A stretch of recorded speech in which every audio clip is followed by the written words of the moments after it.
Book 10. Argument. The Night Adventure of Diomed and Ulysses. Upon the refusal of Achilles to return to the army, the distress of Agamemnon is described in the most lively manner. He takes no rest that night, but passes through the camp, awaking the leaders, and contriving all possible methods for the public safety. Menelaus, Nestor, Ulysses, and Diomed are employed in raising the rest of the captains. They call a council of war, and determine to send scouts into the enemy's camp, to learn their posture and discover their intentions. Diomed undertakes this hazardous enterprise, and makes choice of Ulysses for his companion. In their passage they surprise Dolon, whom Hector had sent on a like design to the camp of the Grecians. From him they are informed of the situation of the Trojan and auxiliary forces, and particularly of Rhesus and the Thracians who were lately arrived. They pass on with success, kill Rhesus with several of his officers, and seize the famous horses of that prince, with which they return in triumph to the camp. The same night continues. The scene lies in the two camps. All night the chiefs before their vessels lay, and lost in sleep the labours of the day. All but the king, with various thoughts oppressed, his country's cares lay rolling in his breast. As when by lightnings Jove's ethereal power foretells the rattling hail or weighty shower, or sends soft snows to whiten all the shore, or bids the brazen throat of war to roar. By fits one flash succeeds as one expires, and heaven flames thick with momentary fires. So, bursting frequent from Atrides' breast, sighs, following sighs, his inward fears confessed. Now o'er the fields, dejected, he surveys from thousand Trojan fires the mounting blaze, hears in the passing wind their music blow, and marks distinct the voices of the foe. Now looking backwards to the fleet and coast, anxious he sorrows for the endangered host. He rends his hair in sacrifice to Jove, and sues to him that ever lives above.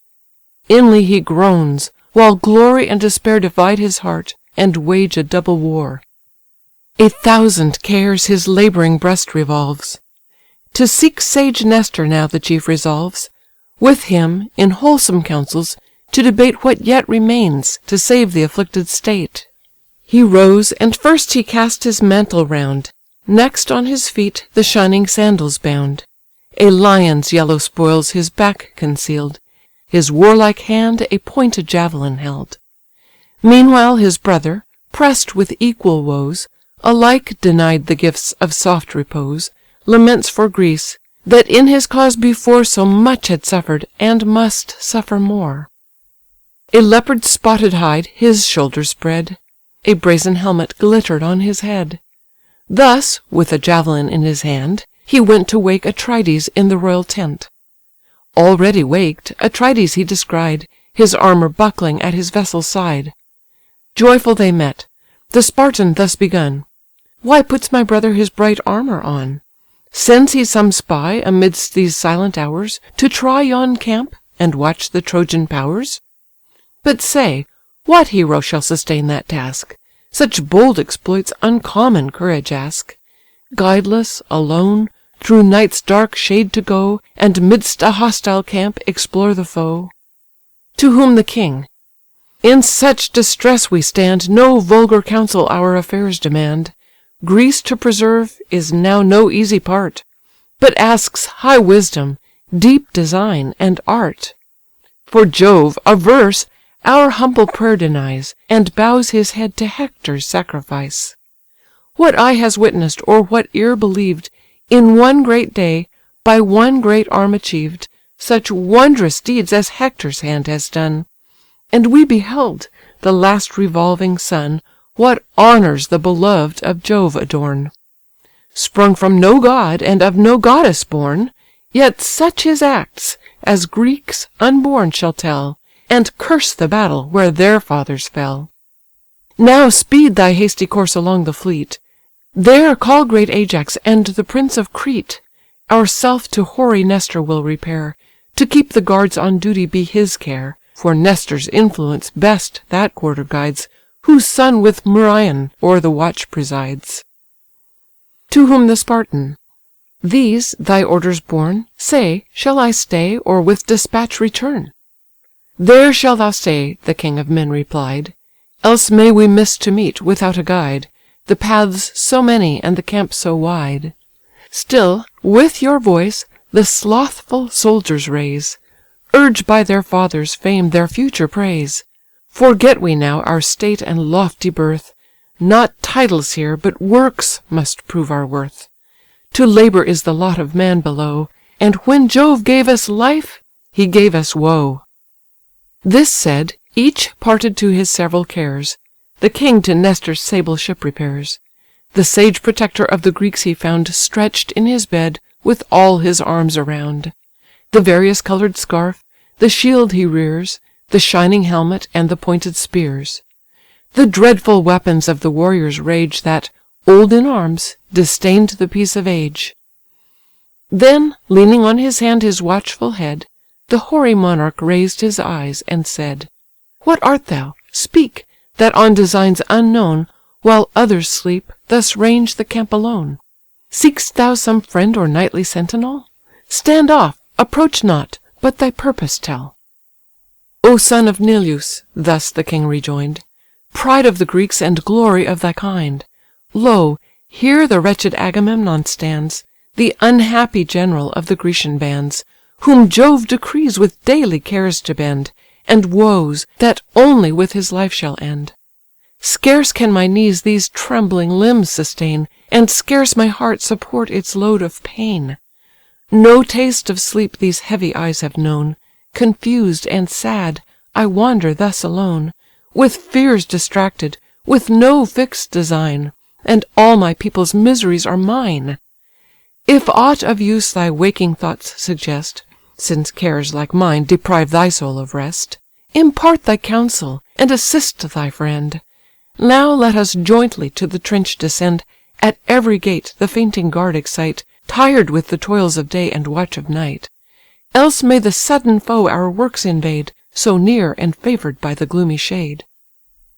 To him thus Nestor: "Trust the powers above, Nor think proud Hector's hopes confirm'd by Jove. How ill agree the views of vain mankind, And the wise counsels of the eternal mind! Audacious Hector!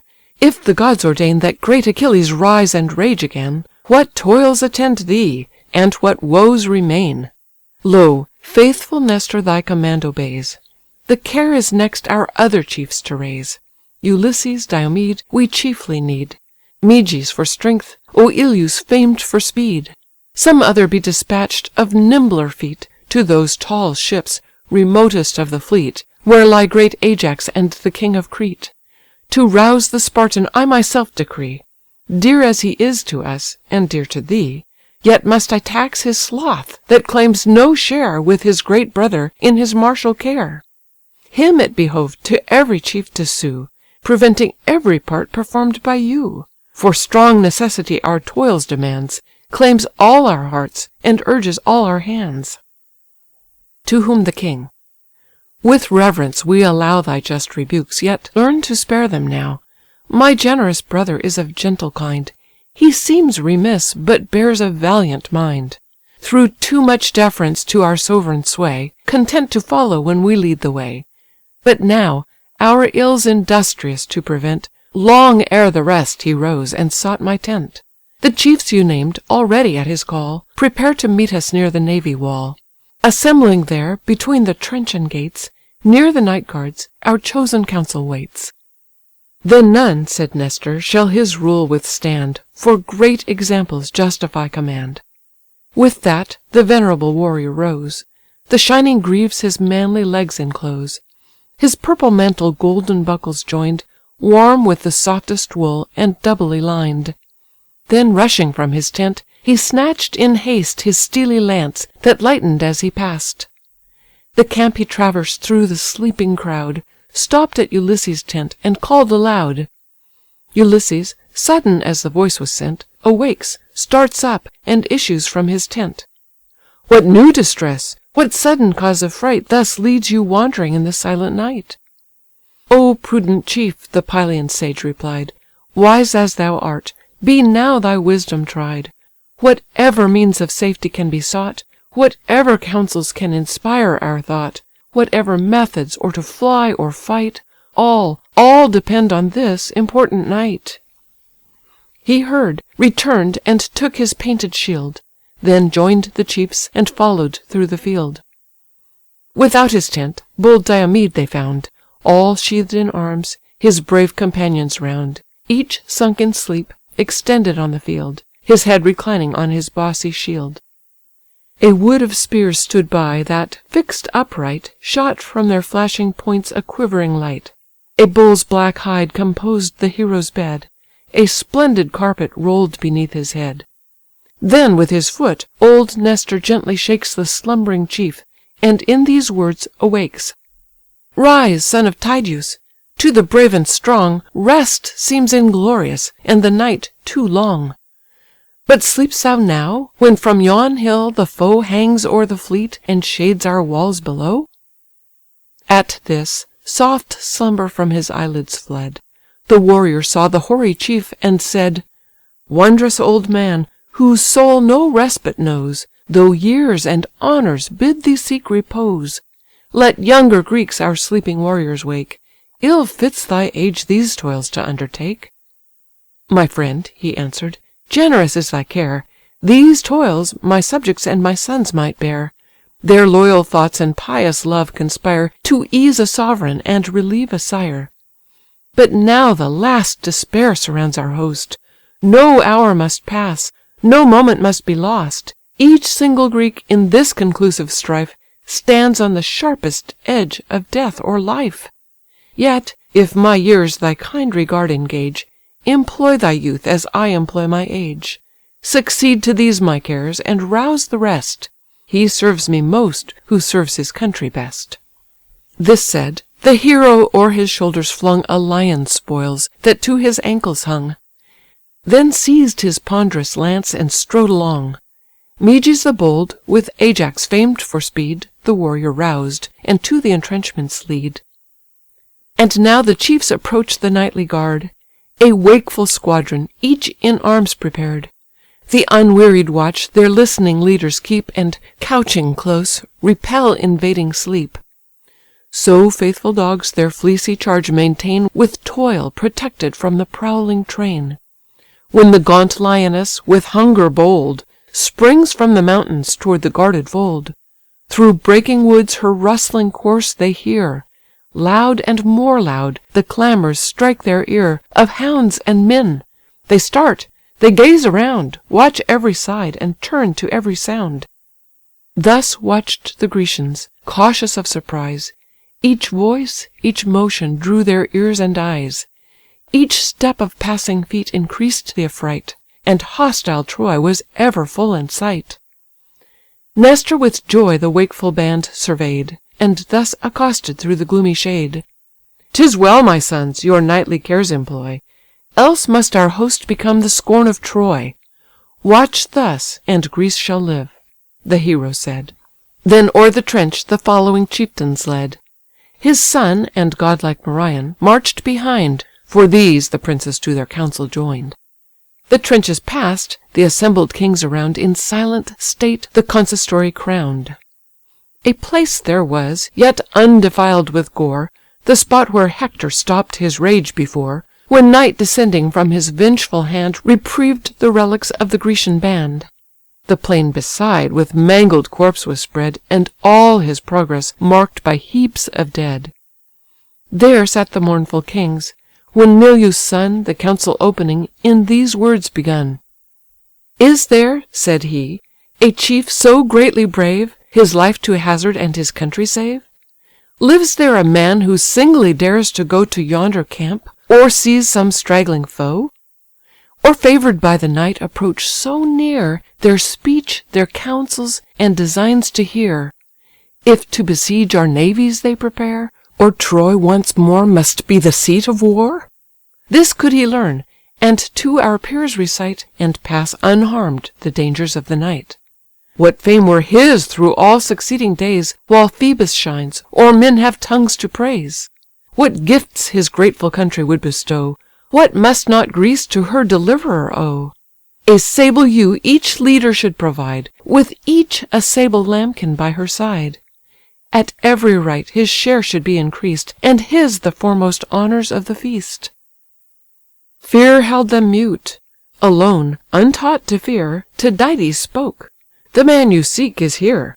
Through yon black camps to bend my dangerous way, some god within commands, and I obey. But let some other chosen warrior join to raise my hopes, and second my design. By mutual confidence and mutual aid, great deeds are done, and great discoveries made. The wise new prudence from the wise acquire, and one brave hero fans another's fire. Contending leaders at the word arose, each generous breast with emulation glows. So brave a task each Ajax strove to share, bold Merion strove, and Nestor's valiant heir. The Spartan wish'd the second place to gain, and great Ulysses wish'd, nor wish'd in vain. Then thus the king of men the contest ends. Thou first of warriors, and thou best of friends, undaunted Diomed, what chief to join in this great enterprise is only thine. Just be thy choice, without affection made, to birth or office no respect be paid. Let worth determine here." The monarch spake, and inly trembled for his brother's sake. "Then thus," the godlike Diomed rejoined, "my choice declares the impulse of my mind. How can I doubt, while great Ulysses stands to lend his counsels and assist our hands? A chief whose safety is Minerva's care, so famed, so dreadful in the works of war, bless'd in his conduct I no aid require. Wisdom like his might pass through flames of fire." "It fits thee not, before these chiefs of fame," replied the sage, "to praise me or to blame. Praise from a friend, or censure from a foe, are lost on hearers that our merits know. But let us haste, night rolls the hours away, the reddening orient shows the coming day. The stars shine fainter on the ethereal plains, and of night's empire but a third remains." Thus having spoke, with generous ardour press'd, in arms terrific their huge limbs they dress'd. A two-edged falchion Thrasymed the brave, and ample buckler, to Tydides gave. Then in a leathern helm he cased his head, short of its crest, and with no plume o'erspread, such as by youths unused to arms are worn. No spoils enrich it, and no studs adorn. Next him Ulysses took a shining sword, a bow and quiver with bright arrows stored, a well-proved casque with leather braces bound, thy gift, Meriones, his temples crowned. Soft wool within, without in order spread, a boar's white teeth grinn'd horrid o'er his head. This from Amyntor, rich Ormenus' son, Autolycus, by fraudful rapine won, and gave Amphidamas. From him the prize Molus received, the pledge of social ties. The helmet next by Merion was possessed, and now Ulysses' thoughtful temples press'd. Thus, sheathed in arms, the council they forsake, and dark through paths oblique their progress take.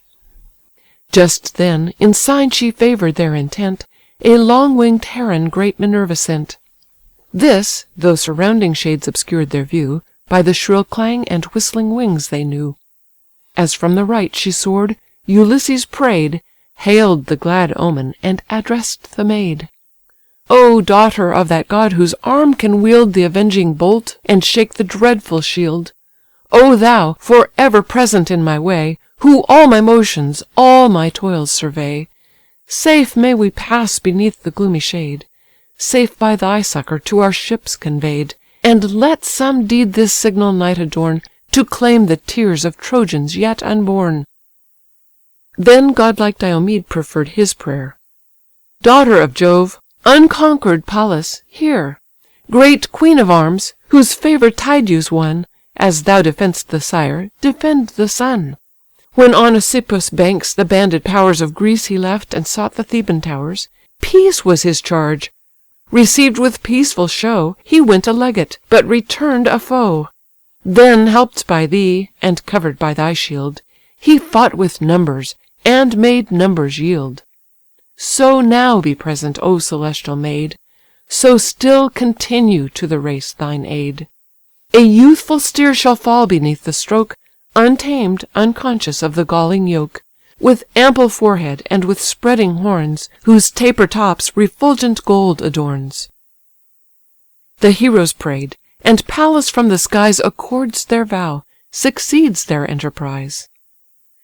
Now, like two lions panting for the prey, with dreadful thoughts they trace the dreary way, through the black horrors of the ensanguined plain, through dust, through blood, o'er arms and hills of slain.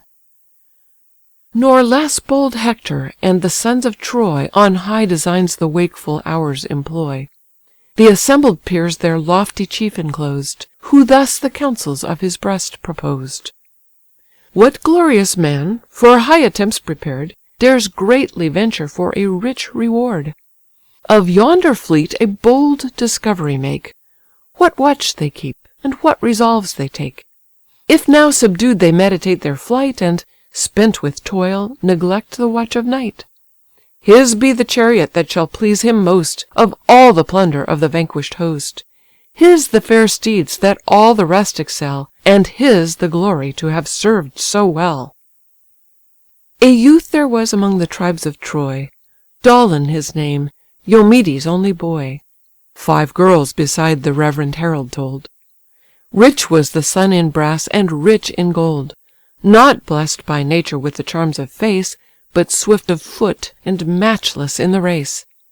"Hector," he said, "my courage bids me meet this high achievement, and explore the fleet.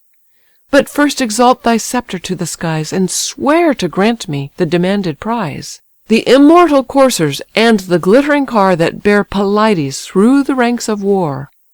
Encouraged thus, no idle scout I go, fulfil thy wish, their whole intention know, even to the royal tent pursue my way, and all their counsels, all their aims betray."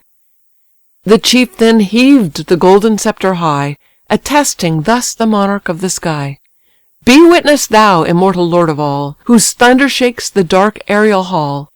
By none but Dolon shall this prize be borne, and him alone the immortal steeds adorn." Thus Hector swore. The gods were called in vain, but the rash youth prepares to scour the plain. Across his back the bended bow he flung, a wolf's grey hide around his shoulders hung. A ferret's downy fur his helmet lined, and in his hand a pointed javelin shined. Then, never to return, he sought the shore, and trod the path his feet must tread no more. Scarce had he passed the steeds and Trojan throng, still bending forward as he coursed along, when on the hollow way the approaching tread Ulysses marked, and thus to Diomed: "O friend, I hear some step of hostile feet moving this way, or hastening to the fleet. Some spy perhaps to lurk beside the main, or nightly pillager that strips the slain. Yet let him pass, and win a little space, then rush behind him, and prevent his pace. But if too swift of foot he flies before, confine his course along the fleet and shore. Betwixt the camp and him our spears employ, and intercept his hoped return to Troy." With that they stepped aside, and stooped their head, as Dolon passed, behind a heap of dead. Along the path the spy unwary flew, soft at just distance both the chiefs pursue. So distant they, and such the space between, as when 2 teams of mules divide the green, to whom the hind like shares of land allows, when now new furrows part the approaching ploughs. Now Dolon, listening, heard them as they passed. Hector, he thought, had sent, and checked his haste, till scarce at distance of a javelin's throw, no voice succeeding, he perceived the foe. As when 2 skilful hounds the leveret wind, or chase through woods obscure the trembling hind, now lost, now seen, they intercept his way, and from the herd still turn the flying prey. So fast, and with such fears the Trojan flew, so close, so constant the bold Greeks pursue. Now almost on the fleet the dastard falls, and mingles with the guards that watch the walls. When brave Tydides stopped, a generous thought, inspired by Pallas, in his bosom wrought, lest on the foe some forward Greek advance, and snatch the glory from his lifted lance. Then thus aloud: "Whoe'er thou art, remain! This javelin else shall fix thee to the plain." He said, and high in air the weapon cast, which wilful err'd, and o'er his shoulder pass'd. Then fix'd in earth. Against the trembling wood the wretch stood propp'd, and quiver'd as he stood. A sudden palsy seized his turning head, his loose teeth chatter'd, and his colour fled. The panting warriors seize him as he stands, and with unmanly tears his life demands. "Oh, spare my youth, and for the breath I owe, large gifts of price my father shall bestow. Vast heaps of brass shall in your ships be told, and steel well temper'd, and refulgent gold." To whom Ulysses made this wise reply: "Whoe'er thou art, be bold, nor fear to die. What moves thee, say, when sleep has closed the sight, to roam the silent fields in dead of night? Cam'st thou the secrets of our camp to find, by Hector prompted, or thy daring mind? Or art some wretch by hopes of plunder led, through heaps of carnage, to despoil the dead?" Then thus pale Dolon, with a fearful look, still as he spoke, his limbs with horror shook: "Hither I came, by Hector's words deceived; much did he promise, rashly I believed. No less a bribe than great Achilles' car, and those swift steeds that sweep the ranks of war, urged me, unwilling, this attempt to make, to learn what counsels, what resolves you take. If now subdued, you fix your hopes on flight, and tired with toils, neglect the watch of night." "Bold was thy aim, and glorious was the prize," Ulysses, with a scornful smile, replies. "Far other rulers those proud steeds demand, and scorn the guidance of a vulgar hand. Even great Achilles scarce their rage can tame, Achilles sprung from an immortal dame. But say, be faithful, and the truth recite, where lies encamped the Trojan chief to-night? Where stand his coursers? In what quarter sleep their other princes? Tell what watch they keep. Say, since this conquest, what their counsels are. Or here to combat, from their city far, or back to Ilion's walls transfer the war." Ulysses thus, and thus Diomedes' son. What Dolon knows, his faithful tongue shall own. Hector, the peers assembling in his tent, a council holds at Ilus' monument. No certain guards the nightly watch partake, where'er yon fires ascend, the Trojans wake. Anxious for Troy, the guard the natives keep. Safe in their cares the auxiliar forces sleep, whose wives and infants, from the danger far, discharge their souls of half the fears of war. "Then sleep those aids among the Trojan train?" inquired the chief, "or scatter'd o'er the plain?"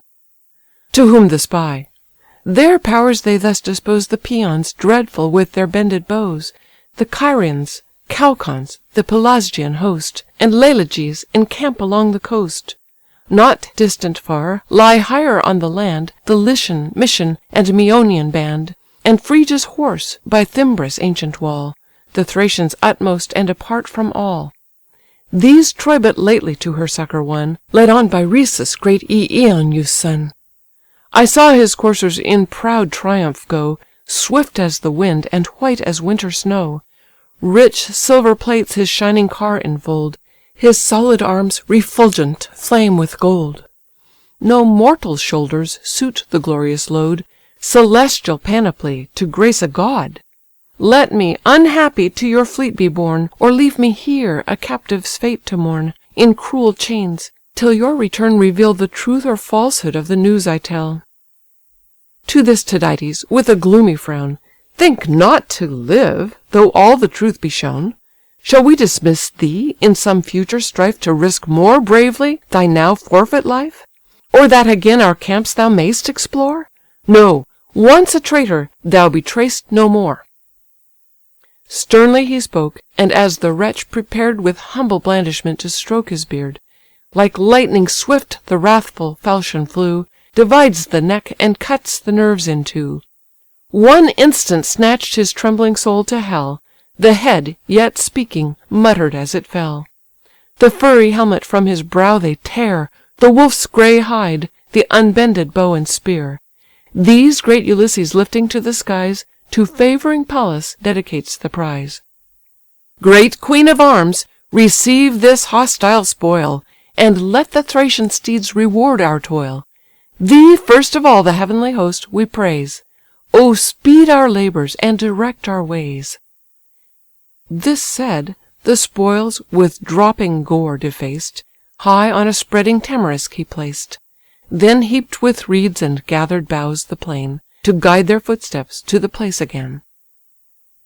Through the still night they crossed the devious fields, slippery with blood, o'er arms and heaps of shields, arriving where the Thracian squadrons lay, and eased in sleep the labours of the day.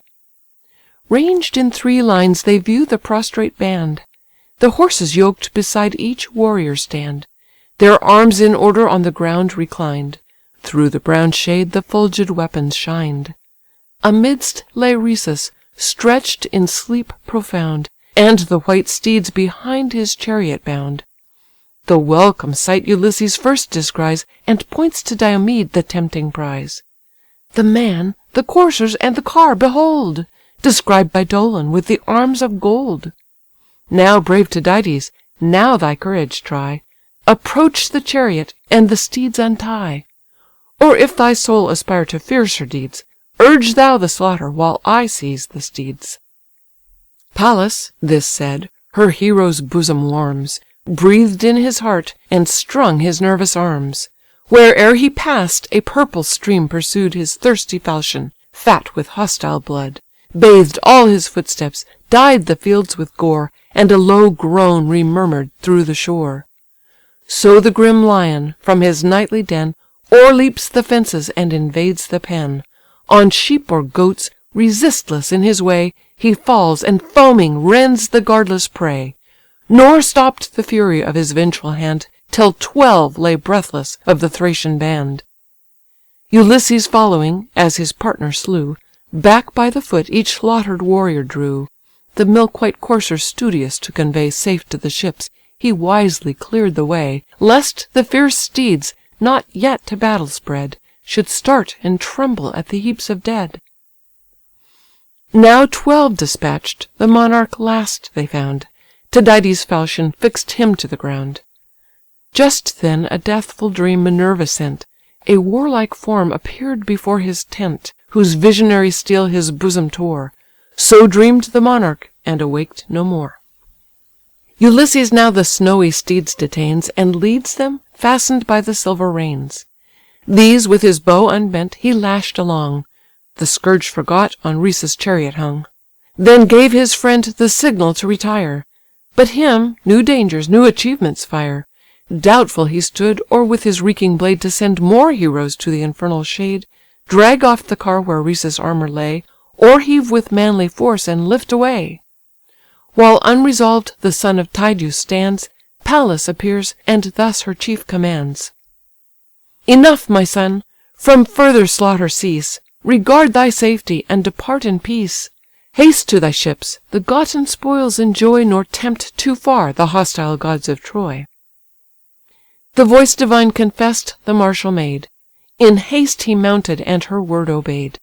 The coursers fly before Ulysses' bow, swift as the wind, and white as winter snow. Not unobserved they passed. The god of light had watched his Troy, and marked Minerva's flight, saw Tydeus' son with heavenly succour bless'd, and vengeful anger filled his sacred breast. Swift to the Trojan camp descends the power, and wakes Hippocoon in the morning hour. On Rhesus' side accustomed to attend, a faithful kinsman and instructive friend, he rose, and saw the field deformed with blood, an empty space where late the coursers stood, the yet warm Thracians panting on the coast. For each he wept, but for his Rhesus most. Now while on Rhesus' name he calls in vain, the gathering tumult spreads o'er all the plain. On heaps the Trojans rush, with wild affright, and wondering view the slaughters of the night. Meanwhile the chiefs, arriving at the shade where late the spoils of Hector's spy were laid, Ulysses stopped. To him Tydides bore the trophy, dropping yet with Dolon's gore.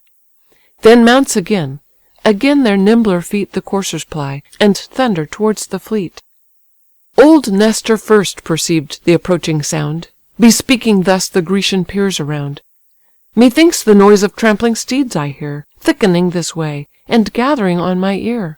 Perhaps some horses of the Trojan breed, so may ye gods my pious hope succeed, the great Tydides and Ulysses bear, returned triumphant with this prize of war. Yet much I fear, Ah, may that fear be vain! The chiefs outnumbered by the Trojan train. Perhaps even now pursued, they seek the shore, Or, oh! perhaps those heroes are no more." Scarce had he spoke, when lo! the chiefs appear, And spring to earth. The Greeks dismiss their fear. With words of friendship and extended hands They greet the kings, and Nestor first demands: "Say thou, whose praises all our host proclaim, Thou living glory of the Grecian name, Say whence these coursers, by what chance bestow'd, The spoil of foes, or present of a god? Not those fair steeds, so radiant and so gay, That draw the burning chariot of the day. Old as I am, to age I scorn to yield, And daily mingle in the martial field, But sure till now no coursers struck my sight Like these, conspicuous through the ranks of fight. Some god, I deem, conferr'd the glorious prize, Bless'd as ye are, and favourites of the skies. The care of him who bids the thunder roar, And her, whose fury bathes the world with gore." "Father, not so, sage Ithacus rejoined: The gifts of heaven are of a nobler kind. Of Thracian lineage are the steeds ye view, Whose hostile king the brave Tydides slew. Sleeping he died, with all his guards around, And 12 beside lay gasping on the ground.